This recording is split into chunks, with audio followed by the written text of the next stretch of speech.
This is a subject we've covered before, and I'm sure in light of UEFA's decision last week to ban Manchester City from the Champions League for the upcoming 2 seasons, it won't be the last time that we cover the future of Pep Guardiola. In light of that decision, Stevie, this is what Pep had to say. Look, whatever league we're in, I'll still be here. Even if they put us in League 2, of course, the bottom division of the professional system in the UK, I will still be here. This is a time for sticking together. So very much singing from the same hymn sheet of Manchester City and the hierarchy. First of all, what do you make of what the impact could be on him for the next 2 years? None. He's just told you. He's not going anywhere. He's so not doing anything. Extend his contract beyond the year that's left? I'm not going to say that. I'm just going to tell you that he has always been open and honest with all his employers. He's always told them how long he's going to be there. He hasn't come out and said he's going to sign an extension. But what he's saying is he's going to be there, which I assume is while his contract runs. Yeah. And the fact that Manchester City are going to be out of Europe for the next 2 seasons, I don't think makes any difference to this guy. He was always going to see his contract out. And there's a good chance that at the end of his contract, he was going to go somewhere else anyway, regardless. So this is not ideal for City or him particularly. But I don't think it changes anything as far as coaching Manchester City, as far as Pep's concerned. You would have thought if they're successful in overturning that ban, even after 1 year, halving the sentence, as it were, there might be the subject for him to renew or go somewhere else. Where would you, I mean, Juventus have been linked. Where would you put him as being a favourite to land in a year's time, let's say? Well, that's a tough one. I mean, we're starting to guess. You know, yes, the bookies probably have Juventus as the favourites, but then that doesn't really fit what he's been all about. You know, yes, at Barcelona he inherited a group of players. He went to Bayern and he bought players. He went to City and he certainly bought players there. Young, up-and-coming talent.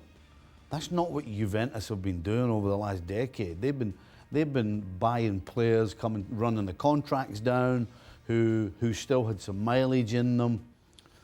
I mean, you've only got to look at Ronaldo as an example. So for him to go to Juventus, in my opinion, they would have to change the way they go about things. Because we've seen, particularly at City, when things are not going right in a certain position, he goes out and buys somebody. That's not the remit of Juventus. He's always been very honest about the tools he's had at his disposal and being able to, you know, basically outpunch people financially. Let's say some of these accusations and the sentence is upheld and the Court of Arbitration for Sport goes with UEFA on this one. Does it taint his legacy at City? And no. how annoying will it be for him, or how frustrating will it be for him internally that some of those titles will come under question? I don't think it'll faze him one bit. You know, if there's one thing you can say about him, he's focused.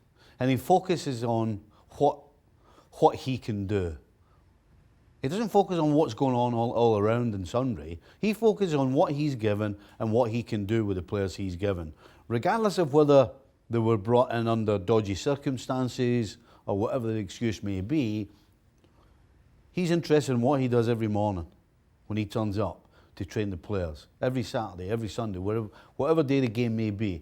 His only interest is what's going on that day with that group of players. So he's really focused on the player side of it. I don't think if there are question marks over his titles or anything else, I don't think he'll be bothered. Because you know what, at the end of the day, the titles his teams have won, they've played fantastic football. So I don't think this will faze him one bit. But your verdict is basically you take him at his word, and regardless of whatever comes down the pipe to Manchester City in the following months at the Court of Arbitration for Sport, you couldn't see him leaving a day before his contract expires in 2021. No. In a world of football talk and nonsense and people not quite being forthright and honest with you, if there's one person I would put my life on that was honest, it would be Pep. Okay, so Pep Guardiola at Manchester City, come what may.